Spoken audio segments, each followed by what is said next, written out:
കാരുണ്യവാനായ എൻ്റെ ഈശോയെ, കാണപ്പെടുന്നതും കാണപ്പെടാത്തതുമായ സകലത്തിൻ്റെയും സൃഷ്ടാവായ ദൈവമേ, അങ്ങയെ ഞാൻ സ്തുതിക്കുന്നു. അങ്ങ് ഒരു പുതിയ ദിവസത്തിനായി എന്നെ വിളിച്ചുണർത്തിയിരിക്കുന്നു. എന്നെ കരുതലോടെ ഓർമ്മിച്ച പിതാവേ, അങ്ങേക്ക് നന്ദി പറയുന്നു. എൻ്റെ എല്ലാ പാപങ്ങളും ക്ഷമിക്കണമേ. എൻ്റെ ജീവിതത്തിലെ എല്ലാ കുറവുകളും നീക്കണമേ.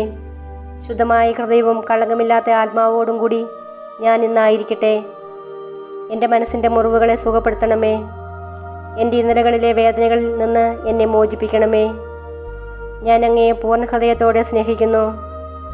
അങ്ങയുടെ വിലയേറിയതും വിശുദ്ധമായ രക്തം എപ്പോഴും എനിക്കും എൻ്റെ ഭവനത്തിനും സംരക്ഷണ വലയം തീർക്കട്ടെ. ഈ ദിവസത്തിൽ ശത്രു എനിക്കായി ഒരുക്കുന്ന എല്ലാ കെണികളും ഭേദിക്കുവാനും അങ്ങയുടെ കാരുണ്യത്തിൻ്റെ അനുഗ്രഹങ്ങൾ സ്പർശിക്കുവാനും എന്നെ അനുവദിക്കണമേ. എൻ്റെ കണ്ണുകൾ നിറയുവാൻ ഇടവരുത്തരുതേ. സന്തോഷവും സമാധാനവും സമൃദ്ധിയും എന്നും ജീവിതത്തിൽ നിലനിൽക്കുവാൻ എനിക്കിടയാക്കണമേ. ആമേൻ. 103-ാം സങ്കീർത്തനം. എൻ്റെ ആത്മാവേ കർത്താവിനെ വാഴ്ത്തുക. എൻ്റെ അന്തരംഗമേ അവിടുത്തെ വിശുദ്ധ നാമത്തെ പുകഴ്ത്തുക. എൻ്റെ ആത്മാവേ കർത്താവിനെ വാഴ്ത്തുക. അവിടുന്ന് നൽകിയ അനുഗ്രഹമൊന്നും മറക്കരുത്. അവിടുന്ന് നിൻ്റെ അകൃത്യങ്ങൾ ക്ഷമിക്കുന്നു, നിൻ്റെ രോഗങ്ങൾ സുഖപ്പെടുത്തുന്നു. അവിടുന്ന് നിൻ്റെ ജീവനെ പാതാളത്തിൽ നിന്ന് രക്ഷിക്കുന്നു. അവിടുന്ന് സ്നേഹവും കരുണയും കൊണ്ട് നിന്നെ കിരീടമണിയിക്കുന്നു.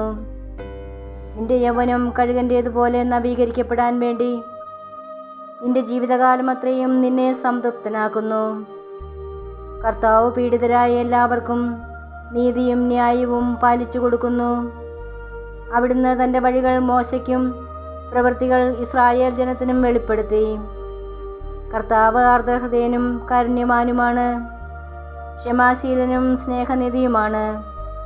അവിടുന്ന് എപ്പോഴും ശാസിക്കുകയില്ല. അവിടുത്തെ കോപം എന്നേക്കും നിലനിൽക്കുകയില്ല. നമ്മുടെ പാപങ്ങൾക്കൊത്ത് അവിടുന്ന് നമ്മെ ശിക്ഷിക്കുന്നില്ല. നമ്മുടെ അകൃത്യങ്ങൾക്കൊത്ത് നമ്മോട് പകരം ചെയ്യുന്നില്ല. ഭൂമിക്ക് മേൽ ഉയർന്നിരിക്കുന്ന ആകാശത്തോളം ഉന്നതമാണ് തൻ്റെ ഭക്തരോട് അവിടുന്ന് കാണിക്കുന്ന കാരുണ്യം. കിഴക്കും പടിഞ്ഞാറും തമ്മിൽ ഉള്ളത്ര അകലത്തിൽ നമ്മുടെ പാപങ്ങളെ അവിടുന്ന് നമ്മിൽ നിന്ന് അകറ്റി നിർത്തി. പിതാവിനും മക്കളോടെന്ന പോലെ കർത്താവിന് തൻ്റെ ഭക്തരോട് അലിവ് തോന്നുന്നു.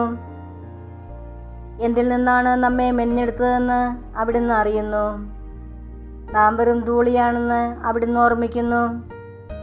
മനുഷ്യൻ്റെ ജീവിതം പുല്ലുപോലെയാണ്. വയലിലെ പൂ പോലെ അത് വിരിയുന്നു, എന്നാൽ കാറ്റടിക്കുമ്പോൾ അത് കൊഴിഞ്ഞു പോകുന്നു. അത് നിന്നിരുന്ന ഇടം പോലും അതിനെ ഓർക്കുന്നില്ല. എന്നാൽ കർത്താവിൻ്റെ കാരുണ്യം അവിടുത്തെ ഭക്തരുടെ മേൽ എന്നേക്കും ഉണ്ടായിരിക്കും. അവിടുത്തെ നീതി തലമുറകളോളം നിലനിൽക്കും. ഇന്നത്തെ വചനം. കർത്താവ് അരുൾ ചെയ്യുന്നു, ആകയാൽ എൻ്റെ ദാസനായ യാക്കോബേ, നീ ഭയപ്പെടേണ്ട. ഇസ്രായേലെ, നീ വിസ്മയിക്കേണ്ട. നിന്നെ വിദൂരദേശങ്ങളിൽ നിന്നും നിന്റെ മക്കളെ പ്രവാസത്തിൽ നിന്നും ഞാൻ രക്ഷിക്കും. യാക്കോബ് മടങ്ങി വന്ന് ശാന്തി നുകരും. ആരും അവനെ ഭയപ്പെടുത്തുകയില്ല. ജെറമിയ 30:10. സ്നേഹനാഥനായ കർത്താവേ, അവിടുത്തെ അനന്ത സ്നേഹത്തിന് ഞങ്ങൾ ഈ പ്രഭാതത്തിൽ എല്ലാ സൃഷ്ടികളോടും ചേർന്ന് നന്ദി പറയുന്നു. അതിരുകളില്ലാതെ ഞങ്ങളെ സ്നേഹിക്കുകയും ഞങ്ങളുടെ എല്ലാ സങ്കടങ്ങളിലും ആവശ്യങ്ങളിലും താമസം വരുത്താതെ ഇടപെടുന്ന അങ്ങയെ ഞങ്ങൾ സ്തുതിക്കുന്നു. ഞങ്ങളെ ഭയപ്പെടുത്തുവാൻ ശ്രമിക്കുന്ന ശത്രുവിൻ്റെ എല്ലാവിധ കുടില തന്ത്രങ്ങളിൽ നിന്നും ഞങ്ങളെ എല്ലാവരെയും കാത്തുകൊള്ളണമേ. ഇനിയൊരിക്കലും ദുഷ്ടൻ്റെ കെണിയിൽ വീഴാതെ അങ്ങയുടെ വചനമനുസരിച്ച് അങ്ങ് നയിക്കുന്ന വഴിയിലൂടെ നടക്കുവാൻ ഞങ്ങളെ എല്ലാവരെയും അനുഗ്രഹിക്കണമേ. പരിശുദ്ധ പരമദിവികാരണമേ, അങ്ങയെ ഞങ്ങൾ ആരാധിക്കുന്നു. ആമേൻ.